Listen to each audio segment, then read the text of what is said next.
stop scrolling and listen. If you are tired of sending applications into the black hole of the internet, if you are sick of conflicting advice, and if you want clear steps with absolutely zero corporate jargon, you are in the right place.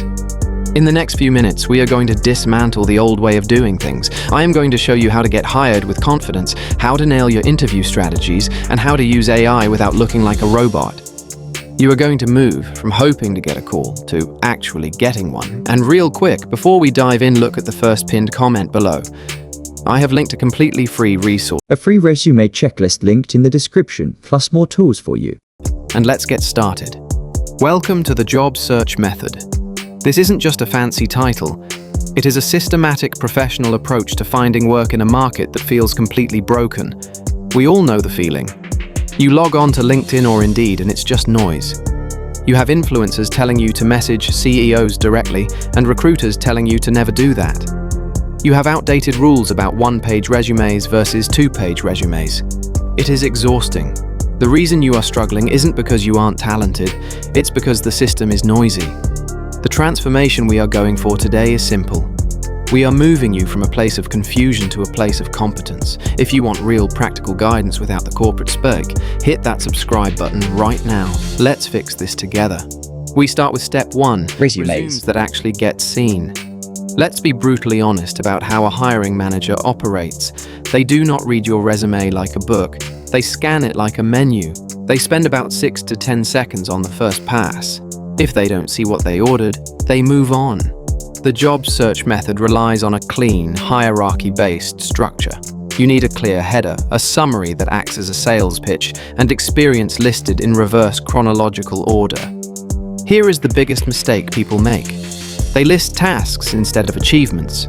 Do not just say you managed a team.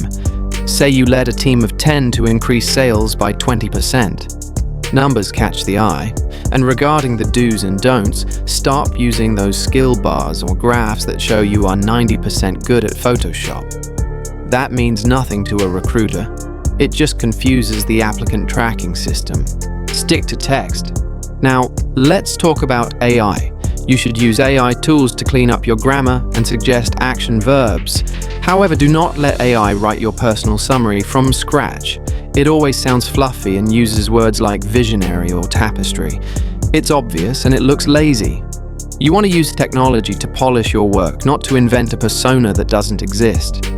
Small fixes like removing an unprofessional email address or ensuring your formatting is consistent drastically improve your visibility.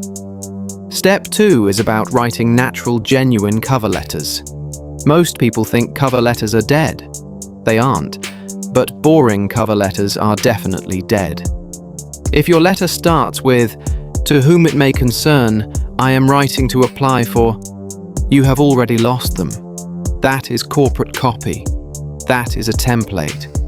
We want human communication. The formula for a natural cover letter in this job search strategy is the hook, the story, and the bridge. The hook should be why you care about them, not just why you want a job. The story is a brief example of a problem you solved. The bridge connects that story to their specific needs. This is where you have to be careful with AI. Do not, I repeat, do not ask ChatGPT to write me a cover letter for this job description. It will give you 3 paragraphs of generic text that reads like a robot wrote it. Instead, write your rough draft. Pour your messy thoughts onto the page. Then ask AI to make this sound more professional but keep the tone conversational. That is the secret. It needs to sound like you, just a slightly more polished version of you. If the recruiter reads it and feels like they are talking to a human, you are already ahead of 90% of the applicants who just copy-pasted a template. Moving on to step 3, the smart use of AI in job applications. This is a modern viral topic, but most people get it wrong. They use AI to cheat. They use it to invent experience or answer application questions they don't understand. That is the fastest way to get blacklisted. Recruiters have a sixth sense for synthetic text. When every answer is perfectly structured but lacks soul, it raises a red flag.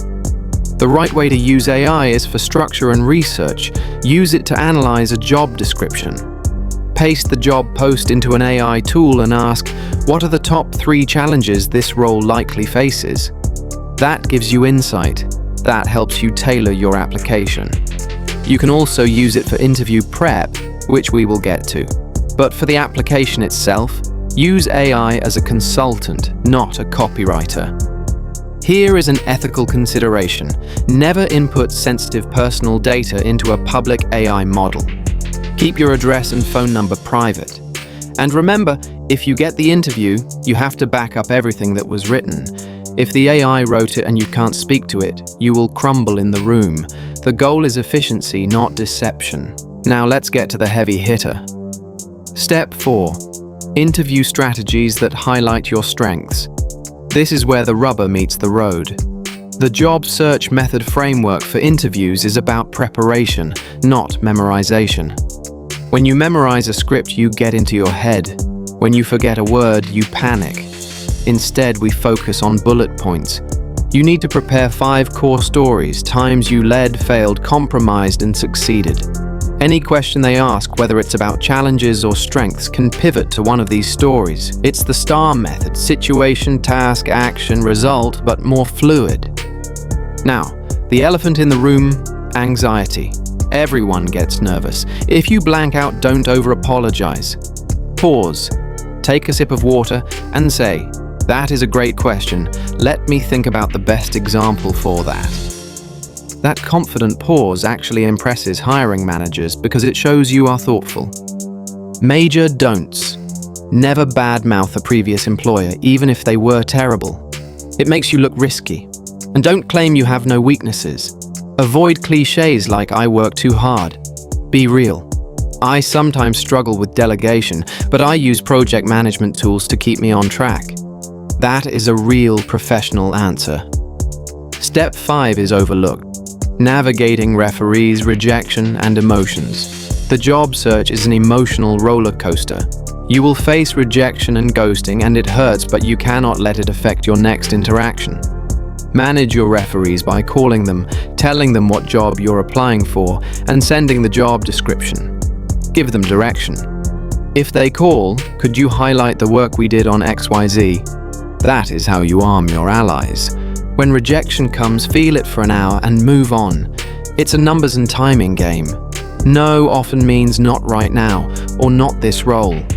It's almost never a judgment of your worth. Professionalism under stress is a superpower. If you get a generic rejection email, reply politely, "Thank you for the opportunity. Please keep me in mind for future roles." You never know when the first choice candidate backs out and the polite second choice gets the call. Step 6. Workplace etiquette and first impressions. The job search doesn't end when you sign the contract, it ends when you're established. The first 90 days are an extension of the interview. The biggest mistake new hires make is trying to change everything immediately. Don't do that. Spend the first month listening, learning, and building trust. Ask questions, take notes, and be on time, preferably 5 minutes early. Keep communication simple. Write short emails and proofread them. Be kind to everyone, from receptionist to CEO. People hire and keep people they enjoy working with. You want a reputation for competence, low drama, and reliability. That is how a new job becomes a long career. We've covered a lot. Rebuilding your resume, humanizing your cover letter, using AI ethically, preparing your interview stories, managing the emotional toll, and setting you up for success on day 1. This is the job search method. It's not about tricking the system, it's about navigating it with open eyes. Check the free resource linked in the comments. It takes everything here and gives you checklists and templates so you don't have to start from scratch. If you found value and feel more prepared, subscribe. Like the video to help it reach other job seekers, and comment your biggest struggle, resume, interview nerves, anything. Share this with a friend who is hunting for work. This is just the beginning. Upcoming videos will dive into resume mastery for different industries and advanced interview skills for leadership roles. Keep your head up. You have the method now. All that's left is to do the work. Click the video on your screen and keep learning, and I will see you in the next one. Are you tired of your applications getting lost in the shuffle? Let's fix that. I've put together a free resource just for you. It's our premium resume checklist to help you get hired faster. Grab your free resource, linked in the description, and happy hunting. This is what we start. We always